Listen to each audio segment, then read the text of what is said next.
বড় হাতুড়ির আঘাতে গুঁড়িয়ে দেয়া হচ্ছে নির্মাণাধীন একটি ভবন। ভাঙার পর ভবনটির বিভিন্ন অংশে ধরিয়ে দেয়া হয় আগুন। স্থানীয়দের অভিযোগ, ভবনের মালিক আয়নাল ও তার স্ত্রী ময়না দীর্ঘদিন যাবৎ এলাকায় মাদক ব্যবসার সঙ্গে জড়িত।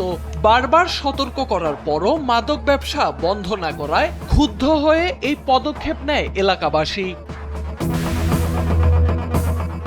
শুক্রবার সকালে ফরিদপুরের ভাঙ্গা উপজেলার চণ্ডীদাসদী এলাকায় ঘটে এই ঘটনা। স্থানীয়দের দাবি, ওই দম্পতির মাদক ব্যবসার কারণে এলাকার তরুণরা নেশায় জড়িয়ে পড়ছে। এ নিয়ে একাধিকবার সতর্ক করা হলেও কোনো পরিবর্তন না আসায় সকালে এলাকাবাসী একত্রিত হয়ে তাদের নির্মাণাধীন ভবনে ভাঙচুর চালায়। 5+ স্টার রেটিং প্রাপ্ত দেশের সর্বোচ্চ বিদ্যুৎ সাশ্রয়ী ওয়ালটন এসি। স্মার্ট কমফোর্ট এখন নেক্সট লেভেলে। আয়নাল ও ময়না অতীতেও আইন শৃঙ্খলা বাহিনীর অভিযানে গ্রেপ্তার হয়, তবে জামিনে মুক্ত হয়ে আবারও একই কর্মকাণ্ডে জড়িয়ে পড়ে।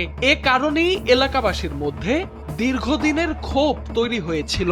সে দীর্ঘদিন যাবৎ মাদক ব্যবসা করে আসতেছে, তাকে এলাকাবাসী বিভিন্ন সময় সতর্ক করার পরেও তিনি শুনেন নাই এবং দেশবাসী সকলে এবং আমরাও থানায় জানাইছি, থানায় ওকে ধরে নেয়, তারপর আবার কোর্ট ছাড়িয়ে দেয়। যে কারণে আমরা এলাকাবাসী বিক্ষুব্ধ হইয়া তার ঘর দরজা ভাঙচুর এবং ল্যাপটপে আগুন ধরিয়ে দেওয়া হয়েছে। এ বিষয়ে ভাঙ্গা থানার ওসি মিজানুর রহমান জানান, পুরো বিষয়টি তদন্ত করে দেখা হচ্ছে। তদন্ত শেষে প্রয়োজনীয় আইনগত ব্যবস্থা নেওয়া হবে।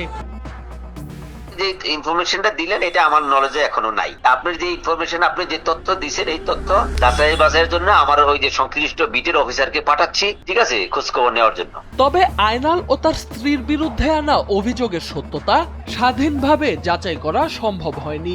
ঘটনার পর তাদের কোনো বক্তব্যও পাওয়া যায়নি। সোহানাল রাজি, এনপিবি।